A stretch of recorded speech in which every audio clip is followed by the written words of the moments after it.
Na aula anterior, fizemos a introdução sobre a matéria O Tabernáculo e falamos sobre o ministério das tendas, as tendas patriarcais, a tenda de Moisés e também a tenda de Davi. Agora falaremos do tabernáculo de Moisés.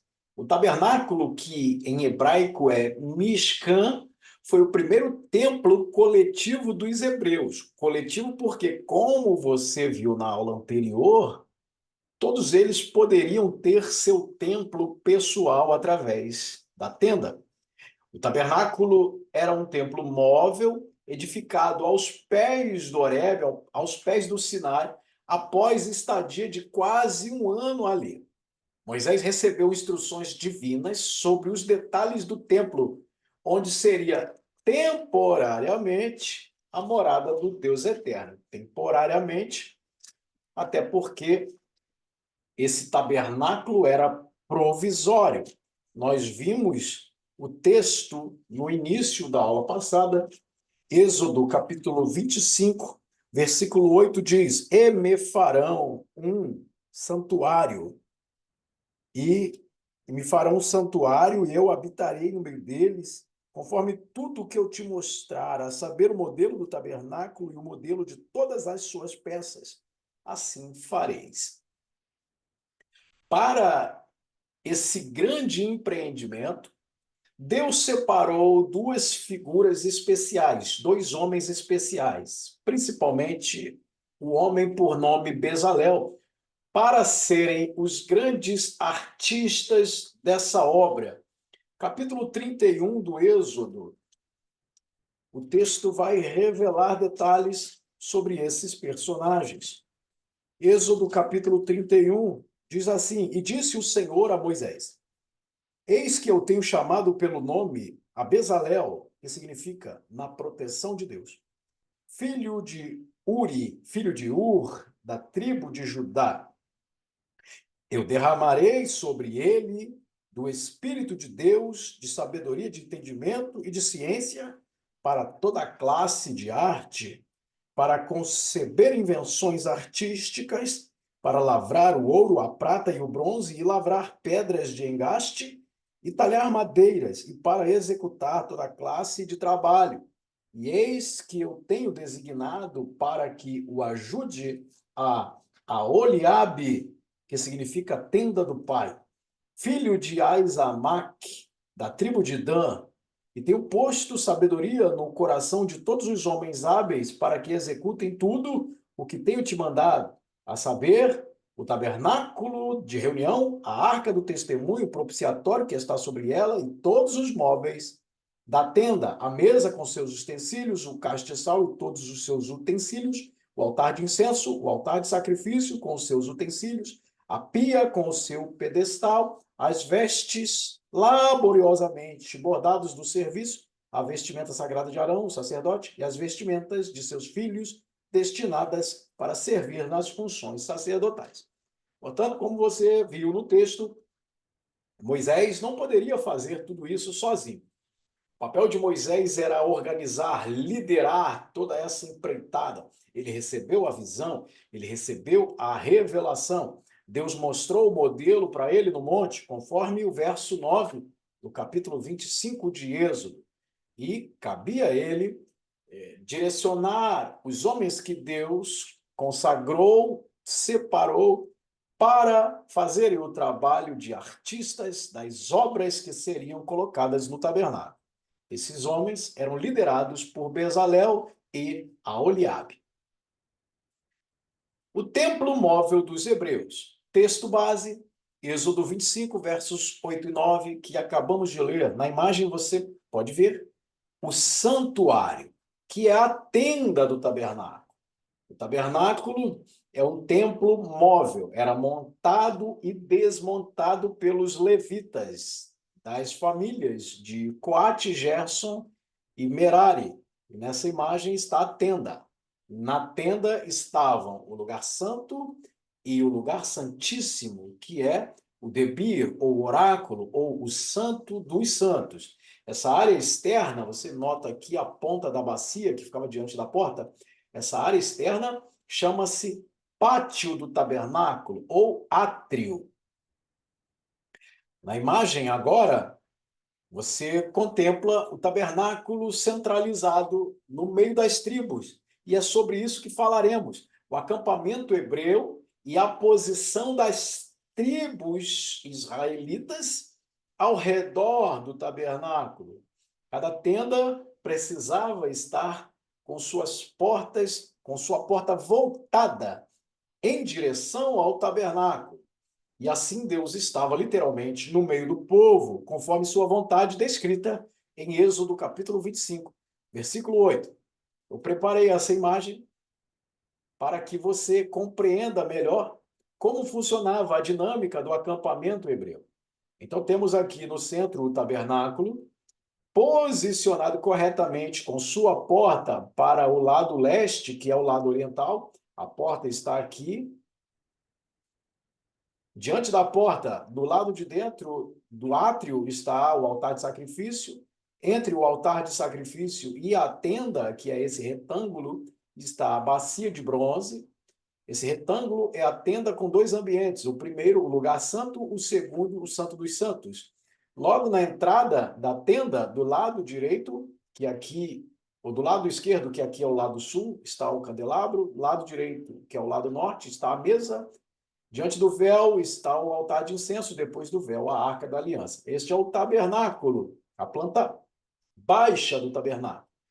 Então, ao redor estavam as tribos, e o posicionamento dessas tribos está revelado em Números, capítulo 2.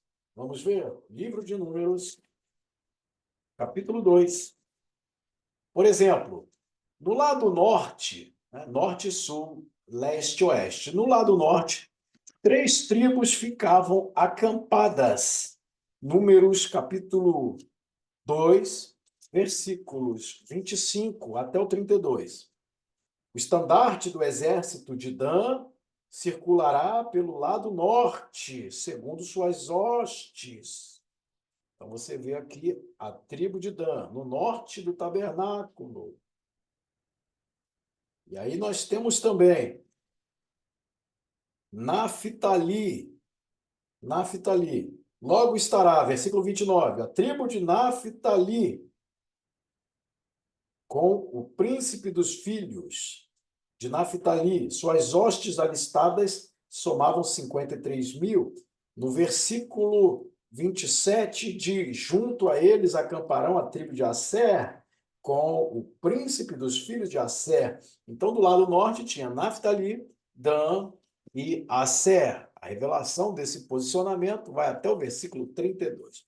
No lado sul, Números capítulo 2, versículo 11, temos a tribo de Gade, Ruben e a tribo de Simeão. Diz assim o texto. Para o sul, versículo 10, para o sul estará o estandarte do acampamento de Ruben. Então, a tribo de Ruben para o sul.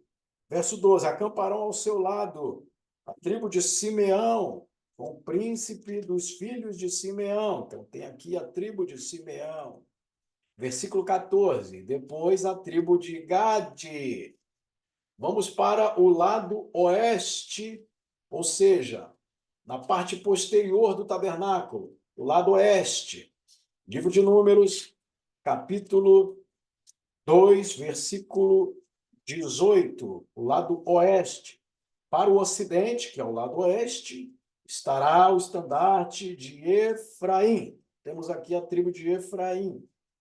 Junto, versículo 20, a ele estarão a tribo de Manassés. Versículo 22, depois estará a tribo de Benjamim. Então já vimos aqui o norte, o sul, o oeste, e agora as tribos que ficavam acampadas em frente ao tabernáculo, na parte oriental, ou seja, do lado leste, as tribos de Zebulon, Judá e Issacar. Números capítulo 2, versículo 3. Ao oriente, para onde nasce o dia, estará a bandeira das hostes da tribo de Judá. Versículo 5. E os que acamparão ao lado deles serão as tribos de Issacar. Versículo 27, versículo 7. Depois se situará a tribo de Zebulon. Portanto, aqui estão as 3 tribos do lado oriental do tabernáculo, ou seja, do lado leste, diante da porta do tabernáculo. As 12 tribos ficavam ao redor do tabernáculo, explicando o que Deus disse em Êxodo capítulo 25, verso 8: e me farão santuário, e eu habitarei no meio deles, literalmente. É necessário lembrar que, além das tribos dos filhos de Israel, também estavam ao redor do tabernáculo a tribo de Levi. Todavia, a tribo de Levi fazia mediação. Então, entre as tribos de Israel e o tabernáculo estavam posicionadas as famílias levíticas. A tribo de Levi era dividida em 4 famílias: a família de Arão, a família de Merari, a família de Gerson e a família de Coate, ou seja, Araonitas, Meraritas, Gersonitas e Coatitas. Eles eram responsáveis pelo culto. A família de Levi foi separada para esse ministério. Os levitas foram consagrados para servir no tabernáculo. Por isso não receberam possessão. Eles habitavam dentro do território de seus irmãos. Eu vou mostrar a vocês o ofício dos levitas. Esta era a posição. Nós já temos aqui uma aplicação bem didática e espiritual para nós. Entre o povo que vai adorar e o culto a Deus de adoração, estão os ministros do Senhor.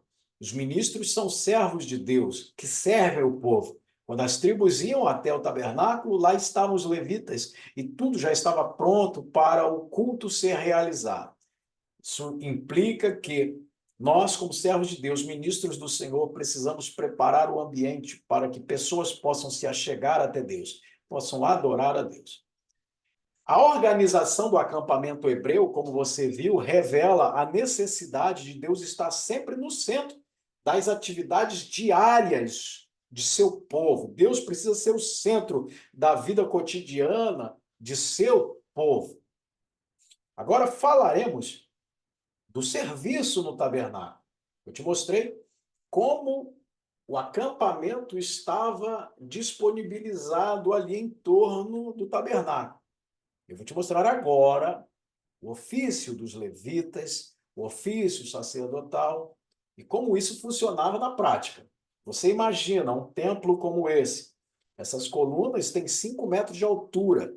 As de cá têm 2,5 metros. Então, eram colunas de madeira pesada, madeira de acácia, revestida de ouro, com muitos véus, cortinas, mobílias pesadíssimas. Tudo isso precisava ser montado, desmontado e transportado para ser montado de novo. Enfim, tudo dependia do movimento da nuvem.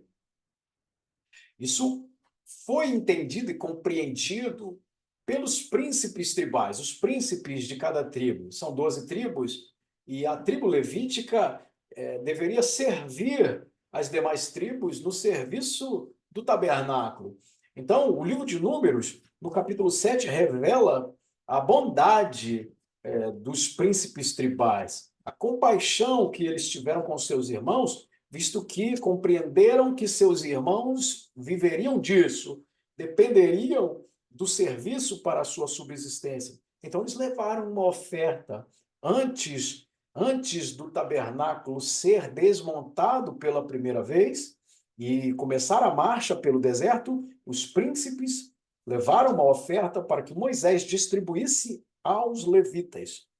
Números capítulo 7, diz assim: no dia em que Moisés terminou de construir o tabernáculo, o ungiu e o consagrou com todos os seus utensílios, e também o altar com seus utensílios.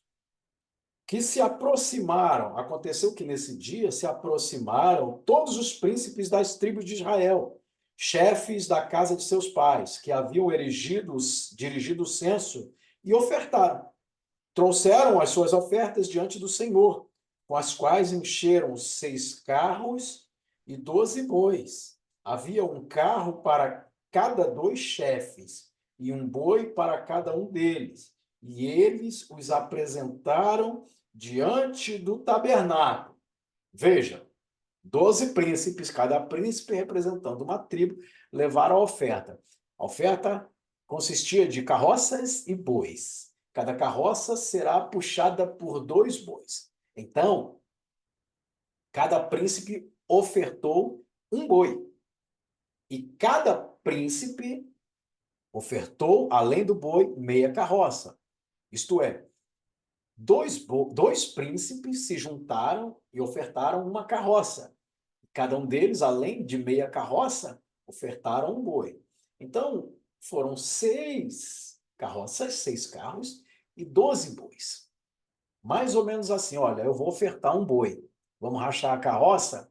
Então, 2 príncipes rachavam a carroça para a oferta e cada um deles ofertava um boi. Assim, o total das ofertas foi de 12 bois e 6 carroças, porque eram necessários 2 bois para puxar uma carroça. Então, Moisés precisava distribuir essa oferta para as famílias sacerdotais. São 4 famílias. E a família de Arão não vai receber esta oferta, porque a família de Arão, os araunitas, foi separada para o sacerdócio. E não cabe a eles a montagem e a desmontagem das peças do tabernáculo e da estrutura do tabernáculo. Os carros e as carroças foram ofertadas para os levitas da família de Gerson, Merari e Coate, como você vai ver agora. Então veja, aqui no capítulo 7, versículo 7, os gersonitas, eles receberam 2 carroças e 4 bois. 2 bois puxam uma carroça. Então Moisés deu aos gersonitas 4 bois e 2 carroças. Assim Moisés recebeu os carros e os bois e os entregou aos levitas. Verso 7, aos filhos de Gerson, deu 2 carros e 4 bois, segundo o seu ministério. Qual era o ministério dos gersonitas? Lonas, véus e cortinas. Esse era o ofício dos gersonitas. Veja no capítulo 3 de Números, versículo 25, que diz assim: quanto ao tabernáculo, ficou ao cargo dos filhos de Gerson, o santuário, a tenda, a cortina, o véu da entrada de reunião, os tecidos do átrio e a cortina de entrada do átrio, que está junto ao santuário, e as cordas para o serviço. Então, tudo isso aqui, ó, lonas, cortinas, véus, a porta de entrada, as cordas, tudo isso era responsabilidade dos gersonitas. Por isso, eles ganharam essas carroças e esses bois, para que, quando o tabernáculo fosse desmontado, eles pudessem carregar todas essas cortinas até que a nuvem parasse e fosse estabelecido o local de montagem do tabernáculo novamente. Agora, o capítulo 4, o versículo 24, diz assim: esta é a incumbência que estará a cargo das famílias dos gersonitas para servir e carregar. Levarão as cortinas do tabernáculo e a tenda da congregação, sua coberta, e a coberta de couro de Taás, que está em cima sobre ele, o véu da entrada do tabernáculo, as cortinas do átrio, o véu da porta, que está junto ao tabernáculo, as toalhas que servem como adorno para o altar e para os seus utensílios de serviço. Então, tudo que era tecido, pano, lona, véu, cortina, corda, responsabilidade de Gerson, a família de Gerson, gersonitas. Por isso ganharam 2 carroças e 4 bois. E chegou a vez de ofertar para os meraritas. Os meraritas ganharam o dobro, 4 carroças e 8 bois. 2 bois para cada carroça. Livro de Números, capítulo 7, verso 8. 4 carros e 8 bois Moisés entregou aos filhos de Merari, segundo o seu ministério. Qual era o ministério dos meraritas? Dos gersonitas, carregar lonas, cortinas, véus, toalhas. Dos meraritas, era carregar colunas, estacas, tábuas, todas essas colunas que seguravam as cortinas. Então, temos colunas de madeira revestida de ouro, tábuas de madeira revestida de ouro, bases de prata, capitéis de ouro. Tudo isso era responsabilidade dos meraritas. O ministério deles está revelado no capítulo 3, versículo 36.